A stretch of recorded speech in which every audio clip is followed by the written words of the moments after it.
जो सफ़र की शुरुआत करते हैं वही मंजिल को पार करते हैं। जो सफ़र की शुरुआत करते हैं वही मंजिल को पार करते हैं। एक बार चलने का हौसला तो रखो, एक बार चलने का हौसला तो रखो, मुसाफिर का तो रास्ते भी इंतज़ार करते हैं। A very happy afternoon to one and all present here. I, Mandeep Singh, welcome you all in this very insightful session. First and foremost, I would like to welcome Honorable Director Sir, Principal Ma'am, Deputy Director Sir, and Vice Principal Sir, along with the dedicated staff members of our IISc team. Now, I would like to honor the key person behind today's session, Miss Muskan Ma'am. A big round of applause for Muskan Ma'am. Now, I would also like to thank our respected Deputy Director Sir, Mr. Ravi Kumar, who gave us platform like Mentor's Talk, where we teachers are given a chance to become resource persons. So, a big round of applause for respected Deputy Director Sir. Muskan Ma'am, I have no words to explain your strength, your potential, your capabilities. I sincerely believe that you are out of the world.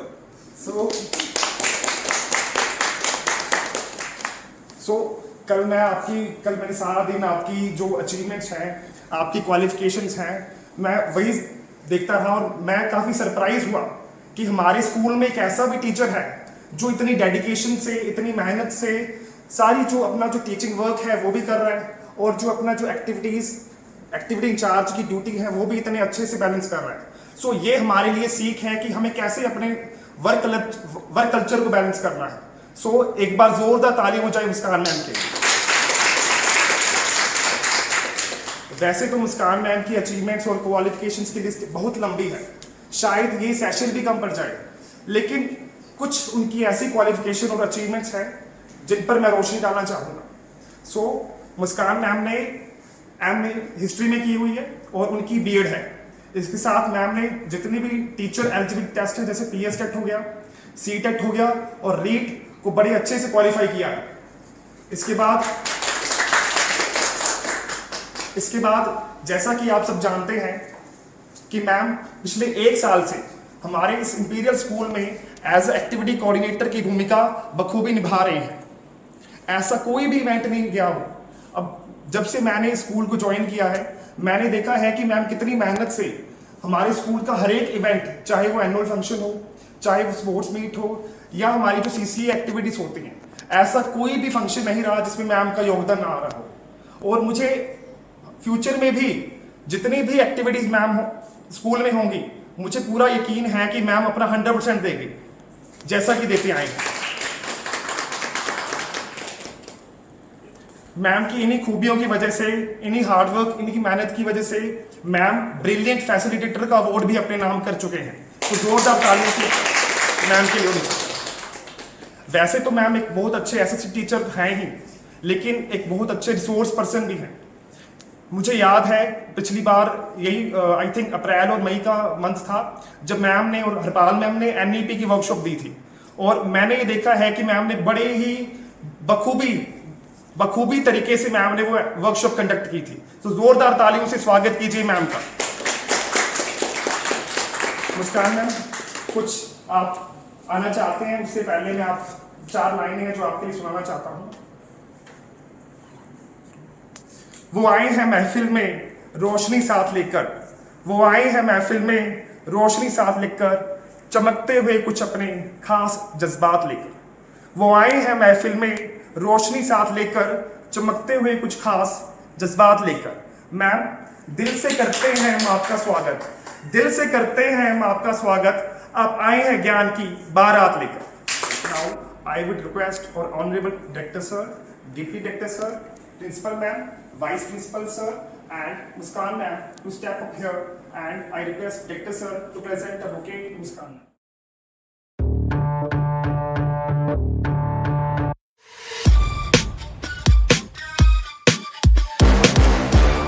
I would like to invite our very respected and talented activity coordinator, Miss Muskan ma'am, to come here and share her valuable insights with us.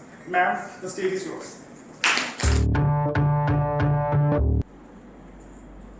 Happy afternoon, everyone. Thank you so much, Mandeep sir. Thank you very much. It means a lot to me. आपने कुछ ज़्यादा ही बोल दिया शायद मैं इतना deserve नहीं करती या मैंने इतना सोचा नहीं था। आई नो आपने दिल से बोला है बट मुझे ऐसा लग रहा है शायद मैं भी उस काबिल नहीं हूँ जितना आपने मेरे लिए बोल दिया है।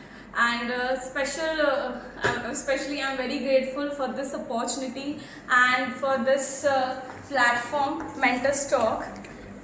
Very grateful for having this opportunity and this platform where I can showcase my skills, where I can showcase or share my knowledge. And special thanks to Mr. Ravi sir who has initiated this platform, Mentors Talk, where we all can share our knowledge, our skills, right? And I'm very thankful for all of you who are going to be a good listener today. एक personality में दो चीज़ें I think main assets होते हैं, good listener और good speaker. I think good speaker secondary होता है, good listener first में आता है, क्योंकि किसी को सुनना और इतनी देर के लिए सुनना और समझना वो बहुत टफ है और एक पर्सनालिटी में वो चीज़ डेफिनेटली ऐड ऑन होनी चाहिए। और आज आप मुझे इतनी देर के लिए सुनने वाले हो, सो मैं पहले से ही आपको थैंक यू बोल देती हूँ। Thank you so much everyone. Okay, so shall we start?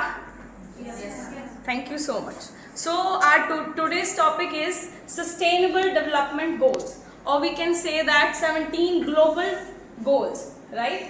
So here you can see 17 development goals. Moving to the first slide, 17 development goals, SDGs, where its slogan is leave no one behind.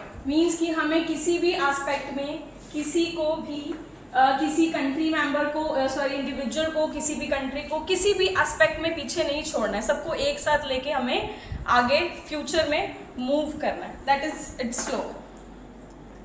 So let's take a look on its background. First of all, it is adopted और initiated by United Nations General Assembly. Unanimously 193 members presently general assembly में country members हैं, member countries हैं जो कि यहाँ पे work कर रहे हैं, ठीक है। और यूनानिमसली इन्होंने इस प्लेटफॉर्म को जो है अडॉप्ट किया था, 17 डेवलपमेंट गोल्स को अडॉप्ट किया था without any disagreement, right. First of all it was adopted on 25th of September 2015 and came into force in 1st of January 2016. And here we have 17 developmental goals which consists 169 targets, right? और ये सारे जितने भी developmental goals हम लोग discuss करने वाले हैं आज, ये सारे बेस्ड हैं 3 मेन एस्पेक्ट्स पे, या we can say 3 main pillars of the sustainable goals, that is social, environment and economic. इन्हीं 3 चीज़ों के बेस पे जो है ये 17 डेवलपमेंट गोल्स जो हैं चूज किए गए हैं for the better future, right.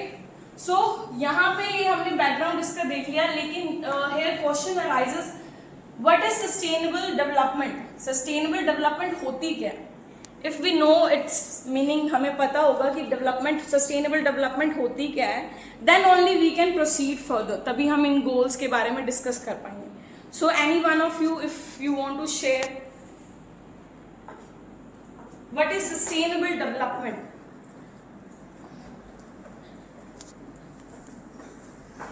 Yes, ma'am. Meeting the needs of present without compromising the ability of future generations. Very good, ma'am. Thank you so much. Ma'am ने बिल्कुल सही बताया platform. Yes, ma'am. Here we have the meaning of sustainable development. Sustainable development का मतलब होता है कि हम प्रेजेंट की नीड्स को फुलफिल तो करेंगे, लेकिन without compromising with the needs of future development, और फ्यूचर सस्टेनेबिलिटी से बिना कॉम्प्रोमाइज किए हम आज डेवलप करेंगे।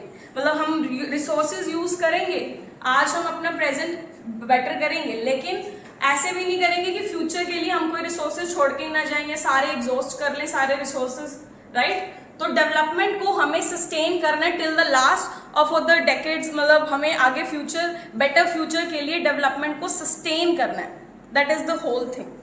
और इसी चीज़ को समझने के लिए मैं आपको एक छोटी सी वीडियो दिखाना चाहूँगी। So let's take a look on that.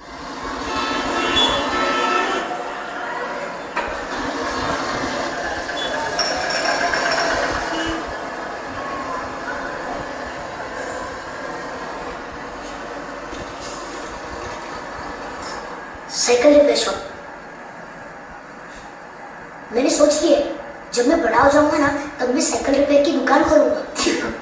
क्यों? जिस तरह आप सब पेट्रोल वेस्ट कर रहे हैं, फ्यूचर में तो पेट्रोल बचेगा ही नहीं, तब तो सब साइकिल ही चलेंगे ना। खुद ही सारा पेट्रोल खत्म करेंगे या कुछ अपने बच्चों के लिए भी छोड़ेंगे? प्लीज कम से कम सिग्नल पे तो इंजन ऑफ कीजिए। So here we have seen the video. तो आपको वीडियो देख के समझ में आ गया होगा what's my thought और what we are discussing about, right? So moving to the next slide.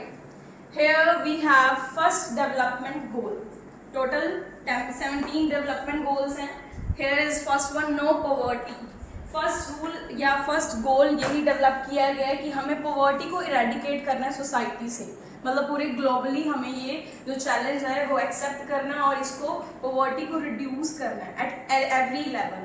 जैसे कि वर्ल्ड बैंक के अकॉर्डिंग लेस देन 1.25 पर अ डे जो लोग अर्न कर रहे हैं, they are considering them as poor और बिलो पॉवर्टी लाइन। तो वहाँ से हम लोगों को लेवल अप करना है लोगों का, that is our first goal. Then second we have zero hunger. अब मैंने आपको बताया नहीं होगा शायद कि जो हम लोग 3 एस्पेक्ट्स या 3 पिलर्स लेके चल रहे थे, सोशल, इकोनॉमिक एंड एनवायरनमेंट, ये तीनों आपस में इंटीग्रेटेड हैं। अगर हम लोग किसी एक गोल पर भी फोकस कर रहे हैं तो बाकी के 2 गोल्स अपने आप कहीं ना कहीं फुलफिल हो जाएंगे, राइट? और अगर कहीं एक पे भी लैक कर रहे हैं तो बाकियों में भी वो कमी आएगी ही आएगी। सो अगर हम लोग पॉवर्टी की बात कर रहे हैं, पॉवर्टी रिड्यूस होगी। अगर किसी के पास मनी आ जाएगी तो डेफिनेटली जो वो खाना जो नहीं खा पा रहे हैं, जो 2 मील्स अ डे भी नहीं रिसीव कर पा रहे हैं जो लोग, वो भी इम्प्रूव हो जाएगा डेफिनेटली। तो यहाँ पे हंगर को रिड्यूस करना है, फूड सिक्योरिटी इम्प्रूव करनी है। फूड सिक्योरिटी का मतलब ये नहीं कि सिर्फ खाना देना है, खाना ऐसा हो जो न्यूट्रिशियस हो, हेल्दी फूड हो, हेल्थ को भी मेंटेन करे, ऐसा खाना जो है हमें यहाँ पे लाना। और सस्टेनेबल एग्रीकल्चर की भी बात जो है इसी पॉइंट में डिस्कस की गई। Next up we have good health and well being. अभी ये भी कनेक्टेड है सेकंड गोल से, एज यू ऑल नो कि अगर अच्छा खाना खाएंगे तो अच्छी हेल्थ होगी डेफिनेटली, है ना? अच्छी हेल्थ होगी तो ही हम बाकी गोल्स पे फोकस कर पाएंगे। तो यहाँ पे हमारा एक तो health system, medical health facilities, new innovations भी इसी में ऐड हो जाती हैं, मेडिकल साइंस इसी में ऐड हो जाती है, राइट? इसमें एग्रीकल्चर का पार्ट भी आ जाएगा कहीं ना कहीं, क्योंकि वहीं से जो न्यूट्रिशन फूड हमें मिल रहा है। Next is fourth, quality education. That is the main and most vital goal of this sustainable goals, क्योंकि हम लोग इस एजुकेशन का पार्ट हैं, we are the part of this education system. So education की बात यहाँ पे की जा रही है, क्वालिटी एजुकेशन। एजुकेशन सब लोग ले पा रहे होंगे, मोस्ट ऑफ द बच्चे एजुकेशन ले पा रहे हैं, लेकिन क्वालिटी एजुकेशन कौन कौन एक्सेस कर पा रहा है, that is the main criteria. जैसे कि एग्जांपल देते हैं, अफ्रीका में बहुत सारे ऐसे स्कूल हैं जहाँ पे बच्चों को जो है माइल्स चल के जाना पड़ता है स्कूल में जाने के लिए या एजुकेशन लेने के लिए, एक्सेस करने के लिए। तो क्या हम कह सकते हैं कि वहाँ पे चलो पढ़ाने के लिए टीचर बहुत अच्छे होंगे, फैसिलिटीज़ भी बहुत अच्छी होंगी, लेकिन क्या हम इसको क्वालिटी एजुकेशन में कंसीडर कर सकते हैं? येस और नो? नो। व्हाई? बिकॉज अगर बच्चे इतने माइल्स चल के जा रहे हैं तो हम लोग कैसे कह दें कि वो हेल्दी हैं, है ना? हेल्दी चलो एक्सरसाइज हो रही है, बट इतना चल के जाएंगे, थक जाएंगे, वहाँ पे जाके कैसे स्टडी करेंगे, कैसे पढ़ेंगे स्कूल में, राइट? तो ये चीज़ें हमें जो है इंक्लूड करनी है अपनी एजुकेशन में, कि हम एजुकेशन दें पर क्वालिटी एजुकेशन दें। जैसे कि यहाँ पे मैं एक पिछला जो है गोल भी ऐड ऑन करना चाहूँगी, जिसमें बात की गई है ज़ीरो हंगर और गुड हेल्थ की। अब हमारी गवर्नमेंट ने इनिशिएट किया है mid day meal. As you all know, government school में मिड डे मील होता है, बच्चों को खाना दिया जाता है, न्यूट्रिशियस, हेल्दी और बस मतलब टेस्टी फूड उनको खिलाया जाता है। इसका एजेंडा क्या था? First agenda of this scheme was to bring those drop outs, जो ड्रॉप आउट्स बच्चे स्कूल छोड़ के जा चुके हैं, उनको स्कूल की तरफ अट्रैक्ट करना, क्योंकि अच्छा अच्छा खाना देख के बच्चों को बहुत अच्छा लगता है कि वो स्कूल में आएंगे, है ना? Second thing was to give them nutritious food. Next we are talking about curriculum reforms. हमें इस गोल को अचीव करने के लिए करिकुलम में भी रिफॉर्म्स करने पड़ेंगे, जैसे कि कुछ सब्जेक्ट्स, कुछ टॉपिक्स जैसे एनवायरनमेंट, सस्टेनेबिलिटी, कंज्यूमरिज्म, ऐसे टॉपिक्स हमें अपने करिकुलम में ऐड ऑन करने पड़ेंगे ताकि बच्चों को भी इस चीज़ के बारे में अवेयरनेस मिले, क्योंकि सबसे बड़ा चैलेंज तो अवेयरनेस का ही है कि लोगों को अवेयरनेस ही नहीं है कि ये ऐसी चीज़ है क्या. Second is public awareness and campaign. As I am talking about awareness, कि लोगों को इस चीज़ के बारे में अवेयरनेस ही नहीं है कि 17 डेवलपमेंट गोल्स हैं क्या और हम इसे क्यों अचीव कर रहे हैं. तो इससे अवेयरनेस भी आएगी और वो बच्चे अगर एजुकेशन का पार्ट है तो डेफिनेटली वो सोसाइटी का भी पार्ट है, तो वो आगे वो अवेयरनेस ज़रूर स्प्रेड करें. Then is skill development. Skill development में हमारा पॉइंट है कि teacher training. As we are all here today, आज हम लोग यहाँ पे सेशन लगा रहे हैं, कुछ नया सीख रहे हैं, ठीक है, ये भी हमारी ट्रेनिंग का एक पार्ट है. तो वैसी और ऐसी teacher training, industrial sustainable industries के लिए जो इंडस्ट्रियल वर्क्स होते हैं उसके लिए ट्रेनिंग लोगों को मिलनी चाहिए, बच्चों को मिलनी चाहिए. That should be the part of our education. So next we have 5th and 10th goal. 5th goal है achieve gender equality and empower all women and girls out there. जितने भी वुमेन एंड गर्ल्स हैं उनको हमें equality जो है promote करनी है. अब इक्वालिटी को हमारे एजुकेशन का भी पार्ट होना चाहिए, राइट, और एक सोसाइटी में भी हमारी जो है वो इसका एक प्रमोशन हमें करना है, इंकरेज हमें करना है कि सब लोगों को इक्वल ट्रीटमेंट मिले.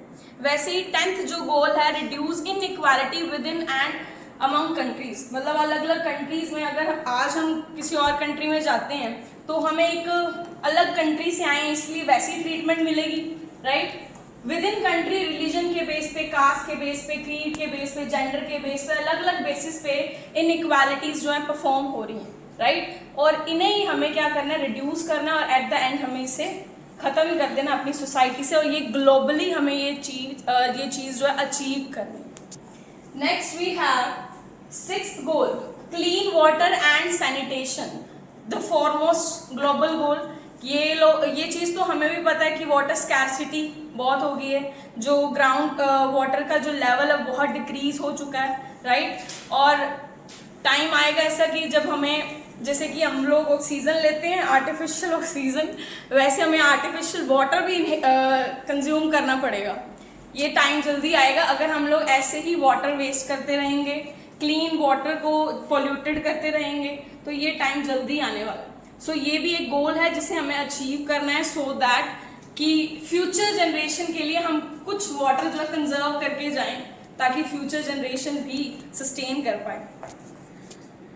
Next is 7th, affordable and clean energy. Affordable and clean energy की ऐसे बहुत सारे ऐसे एरियाज हैं या बहुत सारे ऐसे लोग हैं जो कि इलेक्ट्रिसिटी या एनर्जी जो है रिसीव ही नहीं कर पा रहे, उनको मिल ही नहीं रही है इलेक्ट्रिसिटी, राइट. हर एक चीज़ के लिए इलेक्ट्रिसिटी इंपॉर्टेंट है. एजुकेशन में इलेक्ट्रिसिटी के बिना हम लोग नहीं अच्छे से पढ़ा सकते, बच्चे अच्छे से नहीं पढ़ सकते. हॉस्पिटल्स में सबसे ज़्यादा इंपॉर्टेंट है इलेक्ट्रिसिटी, है ना. हर एक एस्पेक्ट में इलेक्ट्रिसिटी का, एनर्जी का बहुत बड़ा रोल है. अगर वही सबको रिसीव नहीं हो रही है तो वो कैसे फंक्शन करेंगे, राइट. और क्लीन एनर्जी का मतलब है कि जो पोल्यूशन ना करे, ऐसी energy, renewable energy, sustainable energy को हमें क्या करना है, प्रमोट करना है. ऐसे इनोवेटिव आइडियाज़ बच्चे भी लेके आते हैं. आपने देखा होगा क्लासेस में जब आप कुछ पढ़ा रहे होते हो, स्पेशली साइंस और सोशल साइंस में ये टॉपिक्स आते हैं, जब बच्चे बड़े न्यू आइडियाज़ लेके आते हैं ऐसे टॉपिक्स पे, जब वो बहुत अच्छे अच्छे ऐसी चीज़ों और रिन्यूएबल एनर्जी पे काम करके मॉडल बना के दिखा सकते हैं आप. Now moving to the next slide, number 8 and 9. 8 is decent work and economic growth. As we all know, बहुत सारे ऐसे लोग हैं जिनके पास एक डिसेंट वर्क नहीं है, जॉब नहीं है, एम्प्लॉयमेंट नहीं है. बहुत सारे लोग अंडर एम्प्लॉयड भी हैं, राइट. तो हमें जो है एक अपनी सोसाइटी में जॉब क्रिएशन, एम्प्लॉयमेंट क्रिएशन पे वर्क करना है, इंकरेज करना है. इसके लिए गवर्नमेंट इनिशिएट कर सकती है, बट हम भी अपने लेवल पे इनिशिएटिव्स जो है दिखा सकते हैं. Next is build resilient infrastructure, promote inclusive and sustainable industrialization. That means हमें इंडस्ट्रियलाइजेशन पे भी फोकस करना है, क्योंकि अगर हम इकोनॉमिक एस्पेक्ट पे बात कर रहे हैं तो इकोनॉमी में मैन्युफैक्चरिंग इंडस्ट्रीज का बहुत बड़ा रोल है, वही जीडीपी में कंट्रीब्यूट करते हैं। तो इंफ्रास्ट्रक्चर पे फोकस करना बहुत ज़रूरी है। इंफ्रास्ट्रक्चर जो इंडस्ट्रीज के लिए भी होगा और एक कंट्री की इकोनॉमी के लिए भी बहुत ज़्यादा इम्पॉर्टेंट है। और न्यू इनोवेशन हमें फोस्टर करनी है। इनोवेशन, हमारे बच्चे बहुत ज़्यादा इनोवेटिव होते हैं, न्यू आइडियाज़ उनके पास होते हैं, शायद हम भी उतना इनोवेटिव नहीं सोच पाते। तो हमें नई इनोवेशन करनी है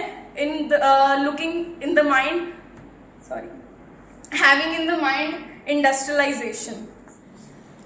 So next is sustainable cities and communities. इसकी शुरुआत मैं एक एग्जांपल से करती हूँ। महाराष्ट्र में एक बहुत अच्छा फेमस विलेज है जहाँ पे बहुत ड्रॉट प्रॉब्लम है, मतलब बहुत ज़्यादा सूखा पड़ता है, but they have transform from drought to prosperity through their collective effort, through their community efforts.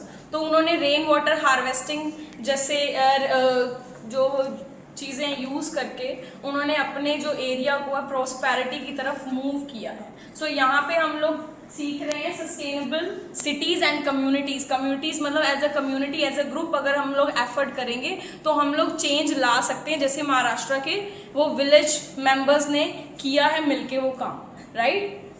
Next is ensure sustainable consumption and production patterns. अब कंजप्शन जैसे टॉपिक्स जो है एजुकेशन में भी इंकलकेट होने चाहिए, इंक्लूड होने चाहिए। जैसे कि 7th क्लास में सोशल साइंस में एक टॉपिक है कंज्यूमरिज्म, जिसका मतलब होता है कि जिस चीज़ की हमें ज़रूरत नहीं है या रिक्वायरमेंट नहीं है, हम उस चीज़ को भी कंज्यूम कर रहे हैं, बस ऐसी एडवर्टीजमेंट्स देख के या किसी भी वजह से हम लोग उसको कंज्यूम कर रहे हैं। दैट इज कंज्यूमरिज्म, जिसकी हमें रिक्वायरमेंट भी नहीं है, राइट। और इसके लिए हम मोर रेजिलेंट हैं ऑन अवर नेचुरल रिसोर्सेज, हम लोग ज़्यादा रिलायबल हो गए on our natural resources, right. तो हमें ये जो है इस पे रिस्पॉन्सिबली एक्ट करना होगा, रिस्पॉन्सिबली चीज़ों को कंज्यूम करना होगा, नेचुरल रिसोर्सेज को बड़े रिस्पॉन्सिबिलिटी के साथ, सस्टेनेबिलिटी के साथ कंज्यूम करना है। और हमारी प्रोडक्शन भी सस्टेनेबल होनी चाहिए, राइट, जिसमें हम पोल्यूशन ना करें, क्लाइमेट के साथ ना खिलवाड़ करें। कार्बन डाइऑक्साइड की क्वांटिटी ऑलरेडी बहुत ज़्यादा इंक्रीज हो चुकी है, जिसकी वजह से ग्लोबल वार्मिंग बहुत बढ़ रहा है। नेक्स्ट वही उस पर हम आएंगे। तो ये चीज़ें हमें बड़ी रिस्पॉन्सिबली एक्ट करना है, यही इस गोल में कहा गया। Next is 13, as I was talking about climate action. Climate action that is a universal action call किया गया है, यूएन ने कहा है इसको यूनिवर्सल एक्शन, जिसमें सब लोगों को मिलके काम करना पड़ेगा। As I was talking about carbon dioxide, CO2 की जो एमिशन है वो हमें रिड्यूस करनी है। उसकी क्वांटिटी हमारे एनवायरनमेंट में 6% से ज़्यादा बढ़ चुकी है। ये लेटेस्ट डेटा नहीं है, 2021 का डेटा है, राइट। तो यहाँ पे 6% से ज़्यादा जो है कार्बन डाइऑक्साइड की क्वांटिटी हमारे एनवायरनमेंट में बढ़ चुकी है, जो हमें रिड्यूस करनी है। देन क्लाइमेट में जो टेम्परेचर है वो भी इंक्रीज हो रहा है। क्यों? क्योंकि कार्बन डाइऑक्साइड की क्वांटिटी बढ़ रही है, तो जो हमारा ग्लोबल वार्मिंग है वो भी बढ़ रही है, हमारी अर्थ और हीटन अप हो रही है। तो हमें ये सब चीज़ों पे कलेक्टिव एक्शन करना है और सब चीज़ों को रिड्यूस करना है। Next we have 14, life under water. Life under water जैसे मेरीन एनिमल्स, मेरीन प्लांट्स, इनको भी हमें कंजर्व करना है। वो भी बड़े एक्सटेंशन में चल रहे हैं, एंडेंजर्ड स्पीशीज में आते हैं बहुत सारे एनिमल्स और बहुत सारे प्लांट्स, जिनको हमें कंजर्व करने की ज़रूरत है। Then life on land. Life on land मतलब फॉरेस्ट, जैसे कि हम लोग एग्रीकल्चर प्रैक्टिसेस को एक्सपैंड करने के लिए हम लोग डिफॉरेस्टेशन कर रहे हैं, फॉरेस्ट को कट कर रहे हैं on a large scale, which is wrong, right. Settlements करने के लिए, बिल्डिंग्स बनाने के लिए हम लोग फॉरेस्ट को कट कर रहे हैं। अमेजोन जैसा जो रेन फॉरेस्ट है, जिसको हम लंग्स ऑफ द अर्थ बोलते हैं, वो भी पहले के मुकाबले बहुत ज़्यादा डिग्रेड हो चुका है। सो अभी तक हमने 15 डेवलपमेंटल गोल्स डिस्कस कर लिए हैं। Next we will discuss sustainable development goal number 16 and 17। So 16 is peace, justice and strong institutions. तो वर्ल्ड में पीस मेंटेन करने की बहुत ज़रूरत है। वर्ल्ड वॉर 1 और 2 के बाद पीस की बहुत ज़्यादा ज़रूरत पड़ी थी, इसीलिए यूनाइटेड नेशन को फॉर्म किया गया था, राइट। तो यहाँ पे सबसे ज़्यादा ज़रूरत है हमें पीस मेंटेन करने की और सबको जस्टिस प्रोवाइड करने की, कंट्री वाइज भी और इंटरनेशनल भी। हमें इस चीज़ों को अपने माइंड में रखना है, इसको अचीव करना है। Then next is strengthen the means of implementation, that means in conclusion I can say that partnership of the goals. International partnership की बात इसमें की गई है कि एज अ कंट्री नहीं, as a globe, as a community हम लोग मिलके अगर पूरे ग्लोबली हम लोग काम करेंगे, पार्टनरशिप के साथ काम करेंगे, तभी हम ये गोल्स जो है 17 के 17 गोल्स अचीव कर पाएंगे। अदरवाइज इनको अचीव करना बहुत मुश्किल है। जैसे क्लाइमेटिक चेंजेस आ रहे हैं, बहुत सारे ऐसे चैलेंजेस हैं जिनके साथ हम लोग स्ट्रगल कर रहे हैं। तो हमें as a community, as a globe इसके साथ जो है इसके साथ डील करना पड़ेगा। So moving to the challenges of implementation. अभी हम लोग चैलेंजेस की बात कर रहे थे, तो let's discuss about these challenges. First is lack of funding and resources. सबसे पहले तो हर एक कंट्री के पास इतनी फंडिंग नहीं होती या इतने रिसोर्सेज अवेलेबल नहीं होते हैं ताकि वो सारे सारे गोल्स जो अचीव कर पाएँ। इंडिया में बहुत अच्छे रिसोर्सेज हैं, बहुत अच्छी फंडिंग भी हमारी कंट्री जो दे रही है। जैसे नरेंद्र मोदी जी ने अभी गंगा रिवर को साफ करवाने के लिए जो चलाई थी मुहिम, है ना, तो ये इसी का ही पार्ट है। इन्हीं SDGs गोल्स को अचीव करने का ही वो पार्ट है। Then policy gap and weak governance. बहुत सारी कंट्रीज में पॉलिसी गैप है, मतलब पॉलिसीज ही नहीं है उनके पास, या गवर्नमेंट ही इतनी स्ट्रांग नहीं है कि वो इन गोल्स पे वर्क कर पाएँ या इनको अचीव कर पाएँ। तो सबसे पहले तो हमें अपनी गवर्नमेंट को स्ट्रांग बनाना पड़ेगा। जो ये पॉलिसीज हैं उनको स्ट्रांगली गवर्नमेंट को पुट फोर्थ करना पड़ेगा। Next is low awareness and public participation. इसके बारे में हम पहले भी डिस्कस कर चुके हैं कि लोगों को इन गोल्स के बारे में पता ही नहीं है, अवेयरनेस ही नहीं है, तो पब्लिक पार्टिसिपेशन कैसे होगी, राइट।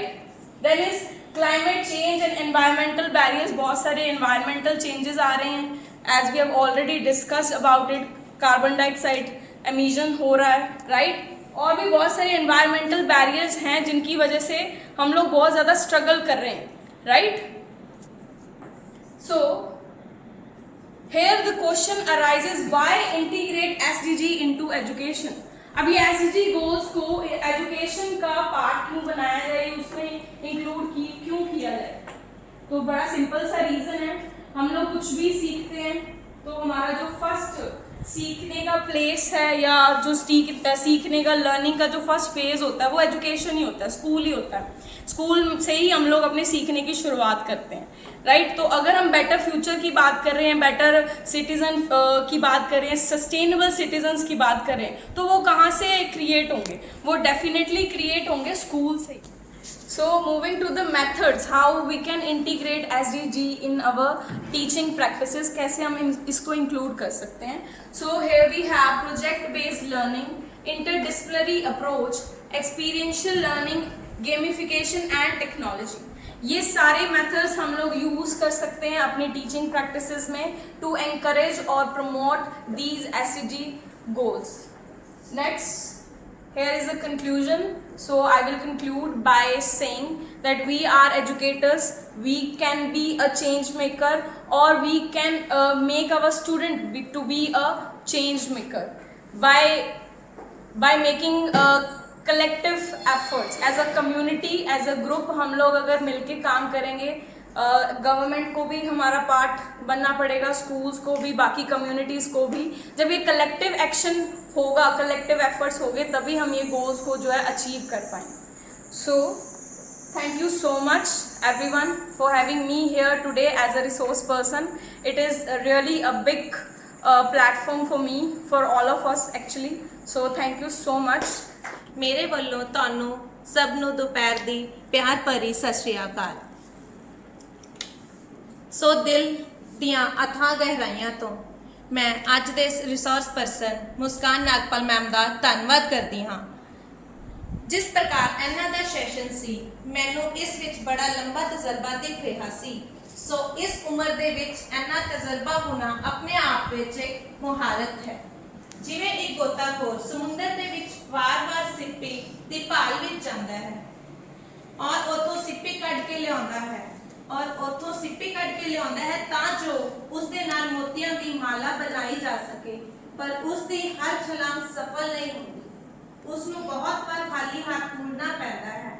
ਪਰ ਅੱਜ ਦੇ ਜੋ ਵਿਚਾਰ ਅਸੀਂ ਰਿਸੋਰਸ ਪਰਸਨ ਦੇ ਮੁਖਾਰ ਬਿੰਦ ਦੇ ਵਿੱਚੋਂ ਸੁਣੇ, ਉਹ ਸਾਡੇ ਜੀਵਨ ਵਿੱਚ ਉਹਨਾਂ ਹੀ ਮੋਤੀਆਂ ਦੀ ਚਮਕ ਤਰ੍ਹਾਂ ਰੁਸ਼ਨਾ ਦੇਣਗੇ।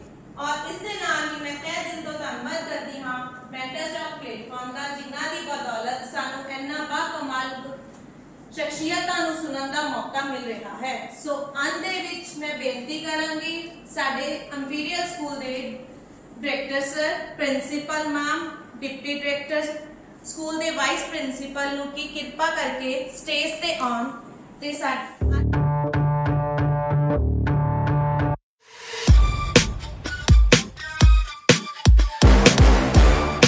धन्यवाद मनदीप सर और पूनम मैम, धन्यवाद मुस्कान मैम, और आप सबका तहे दिल से धन्यवाद जो आज हमारी इस कार्यशाला में पहुंचे हैं। बहुत बहुत धन्यवाद। मिलते हैं अगले सेशन में।